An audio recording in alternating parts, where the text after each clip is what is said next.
अगर सुबह उठते ही शरीर टूटा-टूटा सा लगता है, सीढ़ियाँ चढ़ते समय साँस फूलती है, पूरा दिन आलस, कमज़ोरी, दिमाग में धुंध सी रहती है, तो हो सकता है ये सिर्फ़ थकान नहीं है बल्कि किसी विटामिन्स और मिनरल की कमी का संकेत हो। आज के इस वीडियो में हम समझेंगे कौन-सी विटामिन की कमी के कारण लगातार थकान रहती है, इसके लक्षण क्या हैं, कौन लोग इससे सबसे ज़्यादा खतरे में हैं और कैसे सिर्फ़ कुछ बदलाव करके आप अपनी एनर्जी वापस पा सकते हैं। तो वीडियो को अंत तक ज़रूर देखिए क्योंकि हो सकता है आपकी थकान का असली कारण आज पहली बार समझ में आए। मैं तो बस थक जाता हूँ, बहुत लोग यही सोचकर अपनी बॉडी के वार्निंग सिग्नल को नज़रअंदाज कर देते हैं, लेकिन अगर शरीर लगातार थका रहे तो ये सिर्फ उम्र या काम का असर नहीं है, बल्कि vitamin B12, vitamin D, iron या मैग्नीशियम की कमी भी हो सकती है। और सबसे डरावनी बात, लाखों लोग सालों तक इन कमियों के साथ जीते रहते हैं बिना कारण समझे। नमस्कार साथियों, आप देख रहे हैं आपका अपना YouTube channel fit to rich, जहां हम बात करते हैं हेल्थ की आसान भाषा में और वैज्ञानिक तथ्यों के साथ में। दोस्तों, आजकल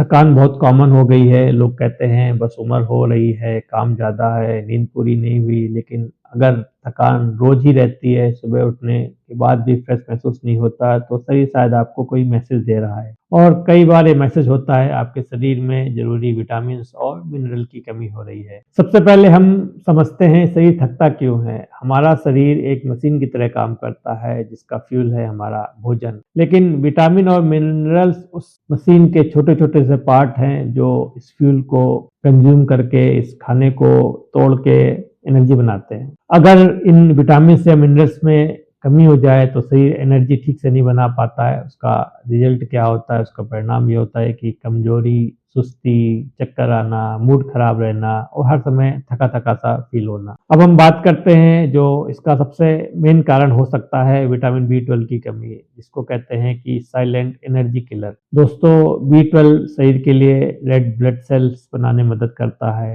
यही सेल्स पूरे शरीर में ऑक्सीजन पहुंचाते हैं। अगर B12 कम हो जाए तो शरीर के अंगों तक ऑक्सीजन कम पहुंचती है और इंसान हर समय थका-थका महसूस करता है। इसके जो मुख्य लक्षण हैं वो हैं हर समय कमजोरी होना, हाथ-पैर में झंझनाहट होना, चक्कर आना, भूलने की आदत होना, सांस फूलना, जीभ में जलन होना, होंठ के किनारे इधर कट जाना। जो लोग वेजिटेरियन हैं उनमें B12 की कमी की संभावना बहुत ज़्यादा रहती है क्योंकि वेजिटेबल्स में B12 बहुत कम मिलता है। अगर आपकी उम्र 40 प्लस है, डायबिटीज़ की दवाइयाँ लेते हैं, पेट की बीमारी वाले लोग हैं, तो उनको B12 की कमी बहुत ज़्यादा हो सकती है। अब B12 की कमी को पूरा कैसे करें, उसके लिए जो मुख्य स्रोत हैं, दूध है, दही है, अंडा है, मछली है, चिकन है। अगर ये कमी ज़्यादा हो जाए तो डॉक्टर B12 के इंजेक्शंस भी देते हैं, सप्लीमेंट्स भी देते हैं। इसका जो दूसरा कारण है विटामिन डी की कमी, जिसको कहते हैं कि सनशाइन विटामिन।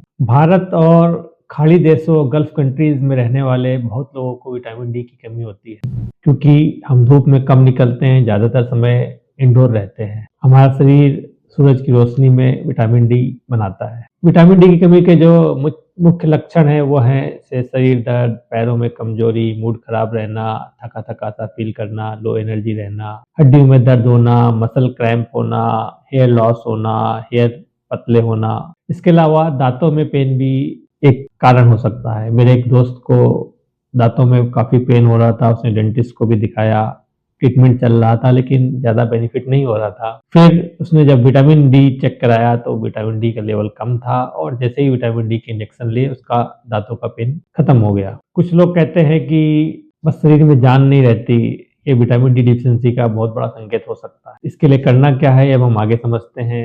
सवेरे 10-20 मिनट सूरज की रोशनी लेना बहुत ज़रूरी है, कम से कम कपड़ों में, जिससे कि हमारी स्किन सूरज की रोशनी से विटामिन डी बना सके।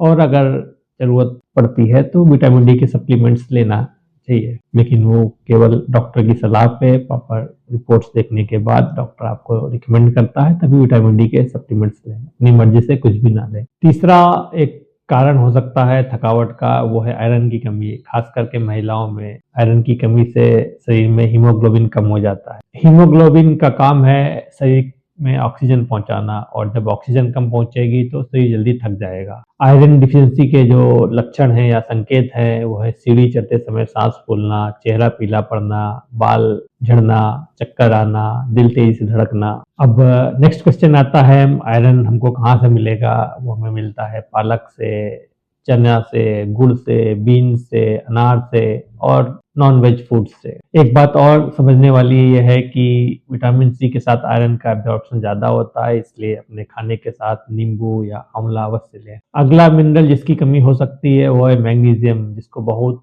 ज़्यादा अंडररेटेड मिनरल माना गया है। बहुत कम लोग मैग्नीशियम के बारे में जानते हैं, लेकिन ये शरीर की 300 से ज़्यादा एक्टिविटीज़ में भाग लेता है। अगर इसकी कमी हो जाए तो मांसपेशियों में खिंचाव होता है, नींद प्रॉपर नहीं आती है, बेचैनी आती होती है, कमजोरी होती है, थकान होती है। मैग्नीशियम के जो सोर्सेज हैं, स्रोत हैं, वो हैं बादाम, कद्दू के बीज, केला, हरी सब्जियां और दालें। लेकिन सिर्फ विटामिन और मिनरल के कारण ही नहीं हमें थकान होती है। हर थकान विटामिन डिफिशिएंसी नहीं होती, इसके कई और कारण हो सकते हैं, जैसे खराब नींद, स्ट्रेस, डायबिटीज, थायराइड, डिप्रेशन, ज़्यादा प्रोसेस फूड, फिजिकल एक्टिविटीज़ बहुत कम करना।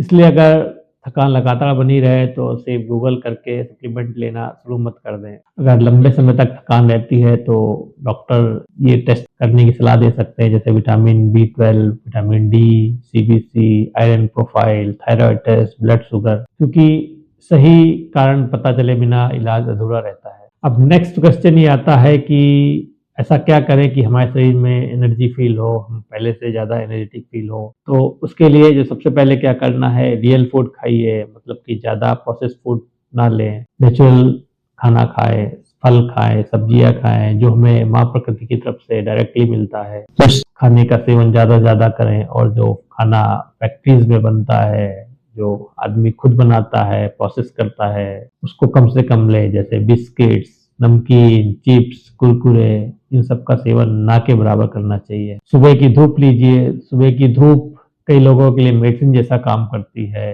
अपने खाने में प्रोटीन बढ़ाएं, हर मील में प्रोटीन रखें, दाल का सेवन ज़्यादा करें, और बीन्स और प्रोटीन्स के जो भी सोर्सेज हैं उनका ज़्यादा सेवन करें।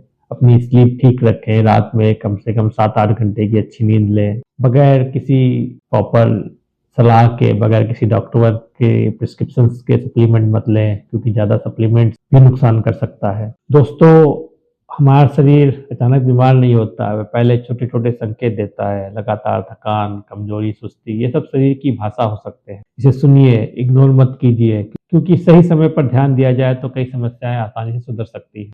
दोस्तों, अगर आपको ये वीडियो उपयोगी लगे तो लाइक करें, अपने दोस्तों के साथ शेयर करें, अपने साथियों के साथ शेयर करें, अपने प्रियजनों के साथ शेयर करें।